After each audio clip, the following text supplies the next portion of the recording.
باشمهندس اللي ماسك الموبايل ورا، باشمهندس ركز معايا لو سمحت. باشمهندس ممكن تجيب لي قلم؟ باشمهندس اطلع قدام شويه. باشمهندس هو انت عملت التاسك المطلوب؟ باشمهندس هو انت جايب دي؟ باشمهندس انا بكره المكان ده.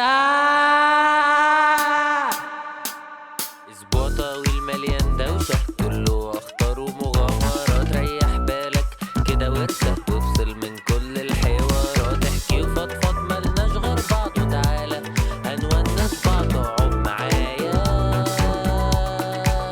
قعدة صفا. ايه اصدقائي الاعزاء، اهلا بيكم في حلقه جديده من البودكاست المفضل بتاعكم قعده صفا. بصراحه الحلقه دي ما كانش مخطط ليها خالص، انا المفروض ورايا شغل دلوقتي، ولكن اللي حصل ان انا حسيت ان انا عندي كلام اقوله. وهنتكلم النهارده عن الكليه بالنسبه لي.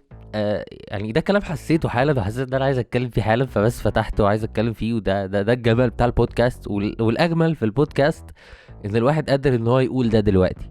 يعني لو بتكلم في فيديو او في اي حاجه، الكلام ده كله هيتعمل له كات في المونتاج، بس فكره ان انتوا بتسمعوا الكلام، الباك ستوري بتاعت الحاجه، وانا ما عنديش مشكله في اني اقعد ارغي فيها وما ادخلش في الموضوع على طول واقعد دقيقتين اتكلم في حاجه ما تخصش الموضوع. دي حاجه بالنسبه لي جميله جدا وبتفرغ عني طاقه كبيره.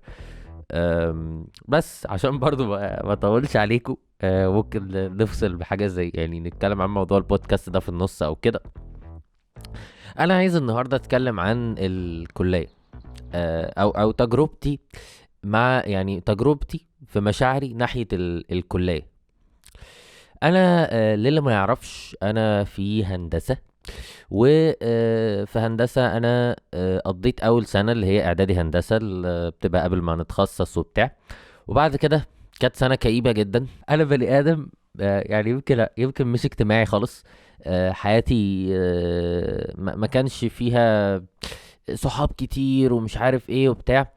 ودايما في البيت ما بنزلش ما بخرجش ما بشوفش حد وكده. فأنا لما رحت الكلية انا كنت كده، كان صعب عليا جدا ان انا اتعامل مع الناس. قضيت السنه كامله ومعرفتش تقريبا فيها غير واحد او حاجه، وحتى مش واحد اللي هو بنروح بقى نخرج ونتبسط ومش عارف مين، لا واحد كنت بقابله في معمل الفيزياء او بيقعد جنبي في المحاضره او كده. ما كانش الموضوع بيتعدى ذلك يعني.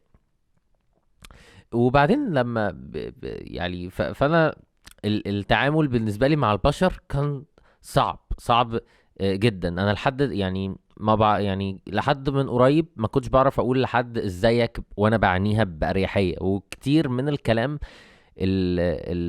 لما باجي اتكلم مع حد وكده كتير بيبقى بس ان انا بفل الجابس اللي المفروض تتملى. لاني مش متعود ان اعرف حد، مش متعود ان اهتم بحد. حياتي كانت فاضية من ناحية ده. والكلية لما بتدخل بقى انت بتدخل هناك عالم جديد، يعني عالم ما حدش فيه عارفك قبل كده. ودي حاجة غريبة، يعني انت طول حياتك لما كنت بقى في المدرسة وطلعت من ابتدائي الاعدادي الثانوي، انت غالبا كنت في نفس المدينة بنفس الشوارع بنفس الناس اللي عارفاك. فانت بشكل او باخر كانت قصتك معروفة لاي حد هتقابلها. تقول له انا من عند قباء، هيقول لك اوكي. انا يا رب المايك ما يكونش فصل كده بيسجل اوكي. مش متعود بس. هيقول لك انا عارف قباء، هيقول لك انا ابويا كذا، فيقول له ده ابويا صاحبك بتاع. فالدنيا كانت صغيره قوي. لما بتدخل الكليه بقى انت بتدخل انت تقدر تكون كاركتر تانية. يعني انت دلوقتي لو انت كنت الشخص الشرير المتنمر اللي مش عارف مين، تقدر هناك تكون شخص طيب وجميل وكويس. لو انت كنت الشخص اللي بيتضرب من المتنمر ومش عارف مين، ممكن هناك تكون انت البولي اصلا. فانت بتدخل عالم جديد تماما، ولا حد فيه يعرفك ولا تعرف حد. هناك برضو بما ان كانت الدفعة كبيرة جدا مش زي دلوقتي، فكان صعب اني يعني كل يوم كنت بتقابل ناس جداد اصلا انت ما شفتهمش قبل كده. والسنة دي كانت سنة كئيبة عليا جدا. كنت بكره ننزل الكلية جدا. في اوقات كتير اللي هو الواحد كان مثلا بيبقى لابس الترنج ويقوم لابس عليه الجاكيت ونازل. كان شكلي مخيف كده الا في الاول، يعني مثلا اول اسبوعين ثلاثه الواحد كان يلبس كويس وينزل ويهتم ويعمل وكان فاكر بقى ليلو ليلو لا لا والجو ده زي اي طالب جامعي بيدخل الجامعه يعني. وبعدين الوضع ما كانش كده. وانا خدت جنب وقتها، وتقريبا ما عرفتش حد، وكنت من الكلية للبيت للبيت للكلية، حياتي مقضيها بهذا الشكل، مفيش اي حاجة اكسترا، وحيد جدا، معرفش حد جدا. مفيش خروجات، مفيش اي حاجة، الواحد كان كلية بيت شكرا. وحتى ما كانش الواحد بيشتغل، فانا مش عارف انا كنت بضيع وقتي في ايه. كانت سنة كئيبة لدرجة ان انا وقتها، يعني بعد السنة دي ما خلصت انا كرهت الكلية، وبسبب ظروف تانية حصلت انا قررت ان انا ما ادخلش السنة اللي بعدها. وقد كان، وما دخلتش السنة اللي بعدها، وقعدتها في البيت، وحدة اكتر من الوحدة اللي كانت في الكلية اساسا. فما كان فيش بشر خالص بقى، ما انا ما فيش صحاب، ما فيش حاجة. فقضيت سنة تقريبا لوحدي تقريبا. ولكن في خلال هذه السنة الواحد ابتدى يبص يعني كانت سنة مفيدة جدا. ابتدى يبص الواحد لحاجات عايز يغيرها. وطبعا ما كانتش سنة الغرض منها ان انا خلاص بقى مش هروح الكلية تاني، لا، الغرض منها ان انا عايز اخد بريك من القرف ده كله، عايز اخد بريك من الدراسة دي، عايز اخد بريك من الهم اللي انا فيه ده من ساعة ما اتولدت. وعايز اشوف انا بقدر اعمل ايه، عايز اشوف هقدر اتعلم ايه، عايز اشوف. كنت عايز اركز على يوتيوب شوية، اتطورت شوية وجالي شغل وبتاع. فكانت بالنسبة لي سنة فارقة في حياتي يعني جدا يعني. ومن ضمن الحاجات اللي انا يعني اتعلمتها لما قعدت مع نفسي وفكرت، كانت فكرة ان ما ينفعش تقضي سنين كليتك كده. يعني فكرة انك تنزل وتبقى غامض بقى وتلبس هودي وتقعد في جنب وتعيش الكاركتر دي جدا وما تعرفش حد والجو اللي انا عملته ده، دي مش حياة. يعني انت كده هتكره كل حاجة، يعني كل حاجة متعلقة بالكلية من أول ما وأنت هتقضي هناك كام سنة، يعني تقريبا أقل من 4 ل5 سنين على حسب كليتك، أو لو في طب الله يكون في عونك بقى، مش عارف أنت قاعد بتسمعني ليه وجايلك وقت منين يعني. ولكن لو هتقضي وقتك في الكلية كده هتكره حياتك بجد. ومن ضمن الحاجات اللي أنا حاولت إني أعلمها لي يعني، كانت آه، كانت ان اتعامل مع الناس، كانت ان لا انت لازم تعرف ناس، لا انت اصلا يعني احتياج ليك كإنسان ان يبقى في ناس في حياتك، ان يبقى في مشاعر في حياتك، لان عدم وجود المشاعر دي ان كانت آه، ان كان هتسميها مشاعر ايه، لان الصداقة يعني فيها او يعني معرفتك بالناس هتتضمن يعني هتتكون من مشاعر كتير جدا. الحب والاخاء والخوف والقلق كل الكلام ده يعني بيتكون في اي علاقة انت بتدخلها، طبعا على حسب قربك او بعدك من الشخص اللي انت بتعرفه. ولما رجعت الكلية السنة دي، انا دخلت عمارة برضو، لو ده شيء مهم. انا اول ما دخلت انا قررت وانا داخل ان لا، ده مش هيبقى انا السنه دي، انا لازم ان انا اتغير. وخلال يعني طبعا الموضوع ما جاش في يوم وليله، طبعا خلال السنه اللي انا قعدتها دي حاولت ان انا اعرف ناس، او مش عارف مين، او حتى حاولت ان انا ابقى بني ادم اكتر، عارف، لو ما بقاش نازل منعكش ومبهدل ومقريف طالع عيني لا، البس نظيف، اهتم بنفسي وانا نازل، انزل اضحك في وش الناس، لو حد هيكلمني اسمعه، لو حد هيكلمني ما اقفلش الكلام على طول، احاول افتح معاه كلام تاني. يبقى في نقاش كده، احاول اهتم ان اعرف اللي قدامي اكتر ما انا اكون مهتم كل مرة بان الكونفرزيشن دي تخلص عشان اريح دماغي. او لو في وقت تاني هبقى مهتم ان انا اتكلم عن نفسي وابين قد ايه انا جامد وقد ايه انا خطير. اتعلمت ان انا احب ان اعرف اللي قدامي، واتعلمت ان انا آه، يعني احب الناس، ما بقاش مستنيهم يخلصوا كلام عشان احط الهاند فري في وداني. وده فرق جدا جدا حتى الان في تجربتي الجامعيه.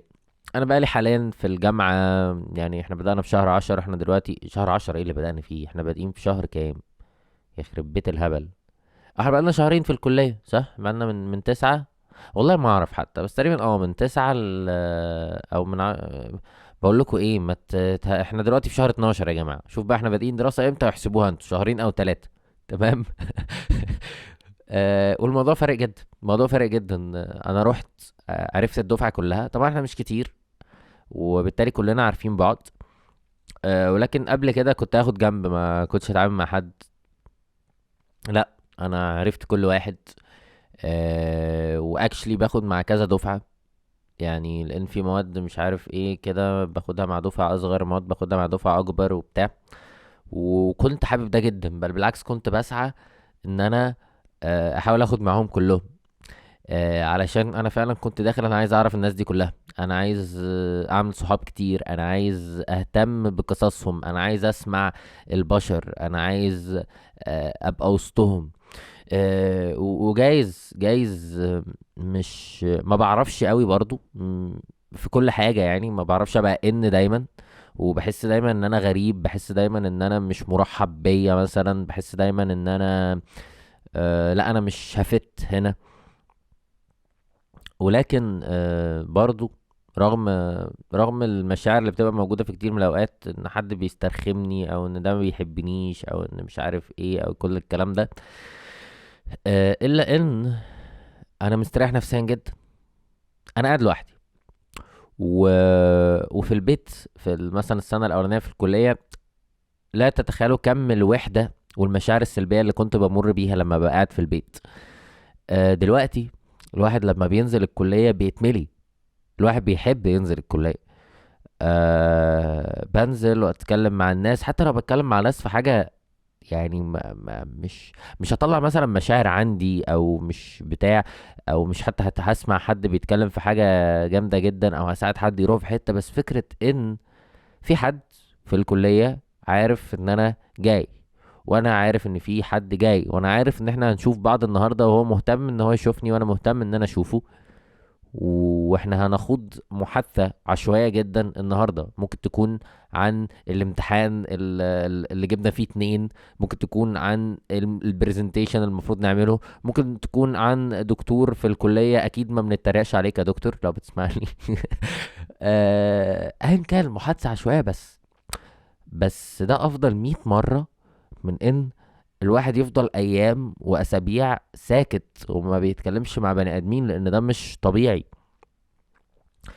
آه و وبعدين فكرة ان انت هتقابل ناس هتحب انك تعرفهم اصلا لو اهتميت انك تعرفهم، يعني لو اهتميت واديت الناس فرصة وسمعتهم وخليتهم يسمعوك واهتميت انك تمشي معاهم وما تخلص المحاضرة وتقول يلا سلام، ولو لقيت حد رايح تروح معاه، ولو لقيت حد مخلص تسليمة تخلصها معاه والعكس، ونساعد بعض ونبقى يعني صحاب في بعض كده. طبعا ده مش حاصل بشكل كامل دلوقتي، خصوصا مع البنات، يعني خلينا اكون اللي انا بتكسف جدا. ولكن يعني ده موضوع فرق جدا في نفسيتي، خلاني لما اروح البيت واقعد مع نفسي الفترة الطويلة اللي انا بقعدها في البيت، لان برضو الواحد ما بينزلش كلها 24 ساعة، يعني خلاني ما بقاش حاسس بالوحدة زي الاول، خلاني قادر اني اقوم بالوظائف اللي انا عايز اعملها بشكل اريح نفسيا. وانا مبسوط جدا بده، وحبيت اني اشاركه. واتمنى من اي حد مثلا داخل الكلية او في الكلية او كده، لو بيمر بنفس المشاعر دي من الوحدة او واخد جنب او كده، حاول ما تعملش ده، لان ده هيدمرك فعلا ومش هتستحمل الوقت بتاع الكلية. والناس جمال، يعني طبعا ده بأدركه مؤخرا دلوقتي، بس الناس جمال يا جماعة، يعني البشر عندهم حكايات حلوة. أه و وكنت بقول في الريكورد الواتساب اللي هو انا عملته في الاول واتمسح ده، ان انا بحب البودكاست ده علشان او يعني هحبه. مش عارف، دي اول حلقة بالمناسبة اسجلها يعني، حتى مش عارف هي هتنزل مش تنزل او امتى او كده، علشان الواحد بيعرف يتكلم، عشان الواحد بيعرف يقول هو مين. لان كلام كتير من اللي بقوله دلوقتي لو كان هيتقال في فيديو مثلا ما كانش هيتقال اصلا، كان هيتعمل له كات في المونتاج. ولكن البودكاست بالنسبة لي هي فرصة لاني اصاحب ناس، اصلا فرصة لان اللي بيسمعني ده يبقى صاحبي. فرصة لان زي ما انت سمعتني دلوقتي ان انت تدخل تكلمني وانا هكون سعيد اني هسمعك. ولكن ده في حالة ان انا ما هوريش حاجة الإجابات يعني هسمع وههتم بكل حاجة، بس ورا حاجات كتير. آه وده كان الهدف، ان انا زي ما انتوا صحابي دلوقتي وسمعتوني لحد هذه اللحظة، لو في حد لسه بيسمع، فانا برضو صاحبك او صاحبك whatever. ومستعد اني اسمعك زي ما انت سمعتني. حاسس ان انا خلصت اللي عندي بصراحة. واروح اكمل شغل، لان زي ما قلت كنت سايب الشغل وجاي ارغي في الرغي ده كله. شكرا يا صديقي على وصولك لحد هنا. لو كنت نايم فتصبح على خير، وان كنت لسه صاحي صباح الخير. لو كنت في المواصلات رايح الكلية فافتكر مناقشتنا النهاردة ويعني توصل بالسلامة. وكنت في المطبخ وبتعمل اكل فرب يطلع حلو. وانا كنت كاتب الاوترو دي ومش فاكر باقي الجمل، بس ايا كان اللي انت بتعمله اتمنى ان انت تكون مبسوط بيه، واتمنى ان هو يخلص بسلام وبسرور وبسعادة. البودكاست متوفر على جميع المنصات الصوتية والبصرية زي يوتيوب، يعني موجود على سبوتيفاي، انغامي، ابل ميوزك، ابل بودكاست، والمنصات الاخرى، وايضا يوتيوب. وفي خطة ان هو يبقى متوفر ايضا بنسخة بصرية يعني، ولكن بصراحة ده هستنى عليه شوية بحيث بس ان انا اتعود على فكرة اصلا البودكاست وان انا بقعد اتكلم وكده، لان الفكرة لسه غريبة بالنسبة لي وفكرته واضحة جدا زي ما انتم شايفين. انا بس عندي مشاعر سواء كانت سلبية سواء كانت ايجابية بشاركها مع اصدقائي اللي انا برضو مستعد ابقى صديقهم واسمعهم في قعدة صفا زي ما انتوا عرفتوا. انا عارف ان البداية قد تكون عشوائية جدا، ولكن انا حابب ان هي تبقى بالعشوائية دي عشان يعني تبقى حقيقية اكتر. الحلقة ما كانتش مترتب ان هي تبقى الحلقة الاولى، والحلقة ما كانتش مترتب اصلا ايه الانترو اللي هتتقال وايه اللي مش عارف مين وايه الجو ده خالص.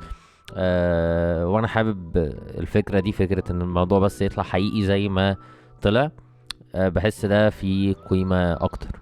فشكرا مرة تانية على وصولكم لهذه اللحظة، وبتمنى ليك يوم سعيد. قعدة صفا قعدة صفا قعدة صفا قعدة صفا قعدة صفا قعدة صفا قعدة صفا اقعد معايا قعدة صفا.